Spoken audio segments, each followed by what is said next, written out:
What's up, guys? Happy Friday, Saturday, whatever this is. It's weekly update number 20. Whenever you're listening to this, I hope you're having a great day.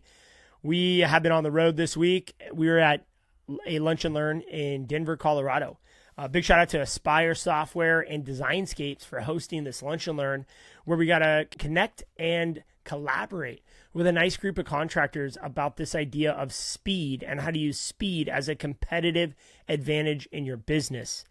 I'm going to talk about that and dive into some takeaways. Before I do a quick little bit of housekeeping, next week we're going into Equip, the biggest equipment landscape show on planet Earth. 30,000 landscape contractors, vendors, and just industry legends will be descending on Louisville, Kentucky, starting on Tuesday, which we are kicking off with a Disruptors social event at Antonio Zeppa's greenhouse just outside of town. If you're interested in coming to that, you can check out jwhitegroup.com, sign up. It's free to attend, even though it's going to be an amazing event with great food, bourbon tasting, all of this stuff. If you're going to Equip, you cannot miss this thing. Definitely sign up, RSVP, and love to see you there. Shout out to our sponsors, Crest Outdoor Power Equipment, Leanscaper, and Aspire for making that event possible and making it free for all of our Disruptor members and for the general public who wants to come in and check it out. Next week's going to be big, guys. We are unveiling the fully autonomous Crest Voyager. Super excited for this, along with announcing the keynote Jesse Cole.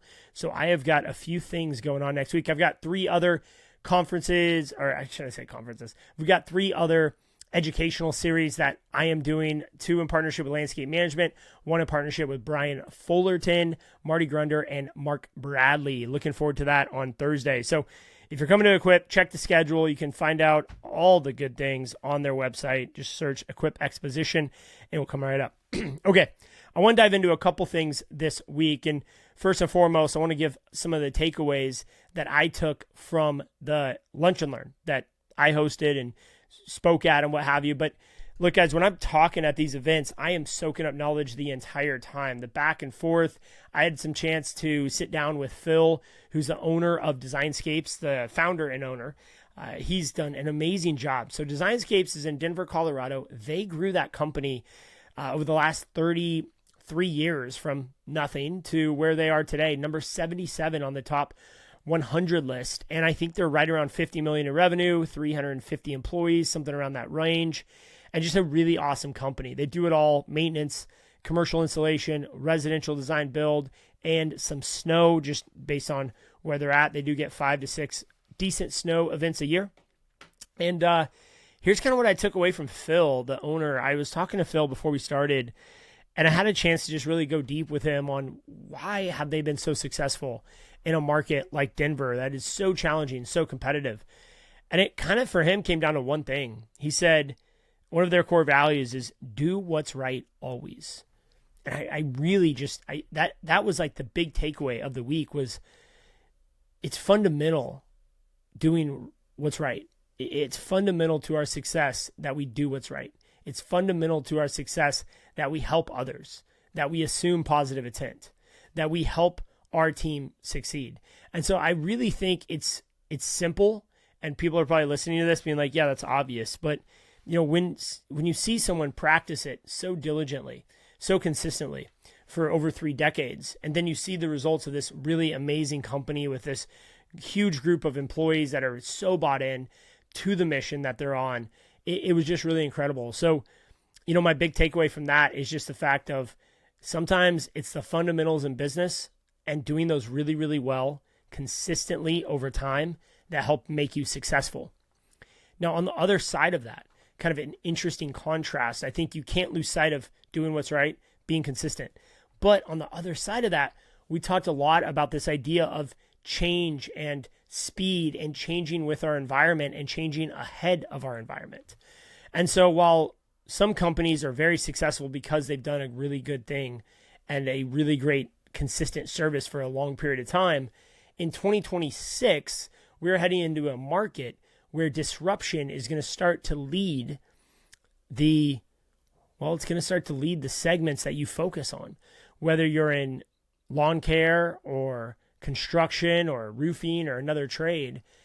disruptive ideas, disruptive techniques are going to start to create clear differentiators in the market, because these differentiators are going to show up like speed, technology, price point, fully autonomous mowers, and so much more.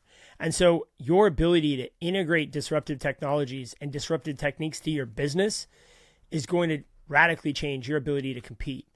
Now, let me explain and kind of go deeper on that. So if you are, let's just go with speed, right? If you're a company that has an amazing process for when a client calls in or requests a quote or puts in some type of lead opportunity within your system, an inbound lead, and you're able to get back to them within a minute or less, you're able to schedule that event, that meeting, that quote, that Zoom call, whatever it is, that next step in that 1 minute.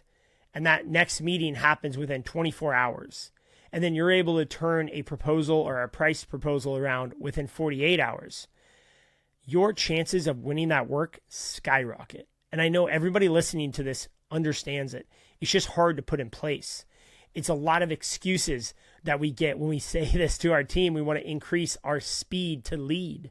But truly, that is something I go back to because it's something everyone can relate to, and it's so easy. Now, outside of speed to lead, when we're talking about disruptive technologies, think about the idea of going all electric as a landscape operation. We did this January 1st of this year, and I can tell you, when you're proposing a new maintenance contract and you're fully electric and you have all these other things that you're offering that are equal and maybe above your competition, just the fact that you're all electric is such a big differentiator that it gives you a leg up to show that, hey, we're a different company. We're embracing new technology. And for that reason, we're looked at in a different light. So you want to just give yourself a small edge against your competition. And there's so many ways to do that, but the easiest and cheapest, less cost effective, the most cost effective is speed to lead. You really can't beat speed to lead. It is the number one way to differentiate between you and your competition. Now, the third takeaway is this idea of the speed flywheel. The speed flywheel is a concept that is extremely simple, and anyone can learn this. And you're probably doing a form of this at any point today. So step one is you need to decide what you're going to do. So that's the first step in this flywheel. And think of a flywheel as a gear spinning around, and the faster you move it, the faster it goes, the more momentum it creates. And at some point, it starts to roll on its own. It starts to move on its own without you applying basically any pressure. But to get it going, it does require an immense amount of force. So if you want to get this flywheel going in your business, you do have to take action. So the first step in this is you got to decide what you're going to do. Once you decide and you have a plan, the next step is execute. So number one, decide. Number two, execute, execute, execute. Go take action. Funny enough, this is a step of the flywheel that most people fail. Most people miss the action part. They miss executing their plan at their planned objectives. Okay, once we decide, once we execute, the next step is a debrief. The debrief happens directly after the execution, whether this is a new SOP, a new process, or you're just simply doing a project. You're installing a landscape, for example. Once you decide, once you execute, and then you debrief the situation, you're going to learn something about that. Your knowledge, your experience will be concrete. It'll be rooted in fact because you follow a proper debrief process. Now, if you don't have a process for debriefing, I recommend the 4F method. And you can catch that on, I think it's weekly update number 1 or 2 I did. And I shared the 4F. But if you don't know the 4F, send me a shout. I'll send you a little detail. Actually, you know what you could do? You could go to ChatGPT, go to GPTs, search new GPTs, type in landscape intelligence. I built a GPT that has a bunch of info, and I'm always training it. I've trained it on the 4F debrief, so you can utilize that. Okay, little side tangent. Coming back. Once we decide what we're going to do, we execute that thing. We execute that plan. We then debrief that plan. How'd it go? Would we win? Did we win? Did we lose? What did we learn?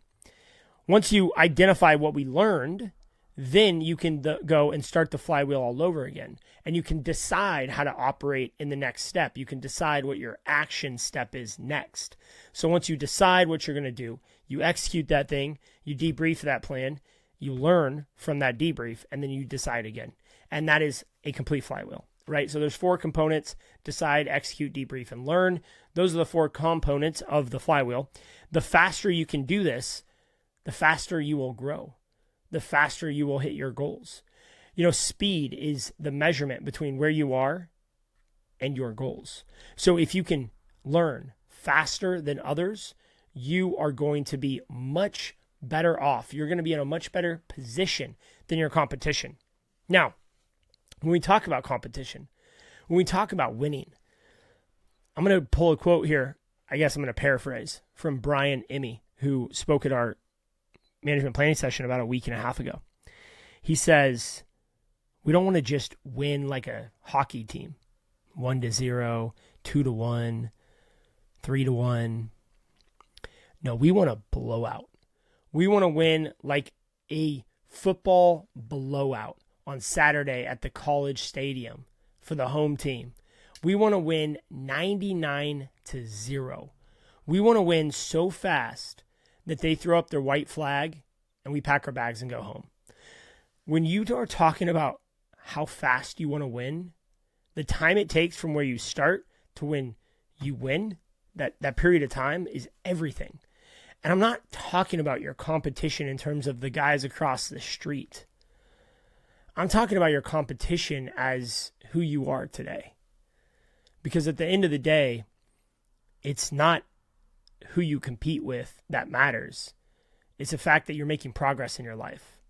And too many people, I think, are so obsessed with beating their competition, they set this false ceiling on their own progress. They set this false ceiling on their own potential.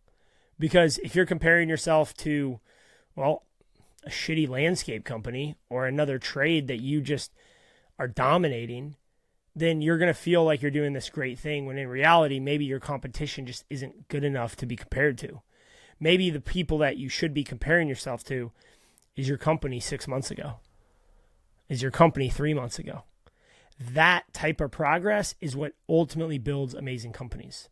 Now, that's really our big focus at K&D right now as we look to 2026. It's not about competing with other landscape companies for us. It's how can we disrupt the market? How can we be so different that we aren't even considered a landscape company anymore?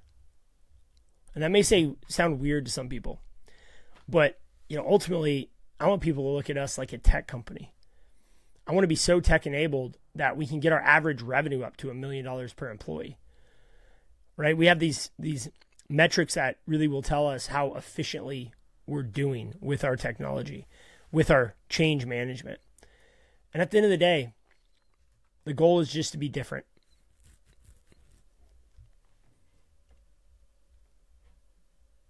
And at the end of the day, the goal is to raise the bar. And that's what we're trying to do here. So, hope you guys enjoyed this weekly update. Week number 20 already in the books. Next week's going to be crazy. We're going to be at Expo. We're going to see a bunch of new equipment. We're going to be meeting a bunch of people. It's going to be a great time. Definitely come back for next week's update because it's going to be filled with all kinds of new information. Stay tuned and keep raising the bar, guys. We'll see you soon. Thanks for tuning in to Trades Talk, where the next generation of disruptors comes to raise the bar. If you got value from today's episode, share it with someone in the trades who's ready to level up. For more tools, insights, and community, follow host Justin White and join the movement at jwhitegroup.com.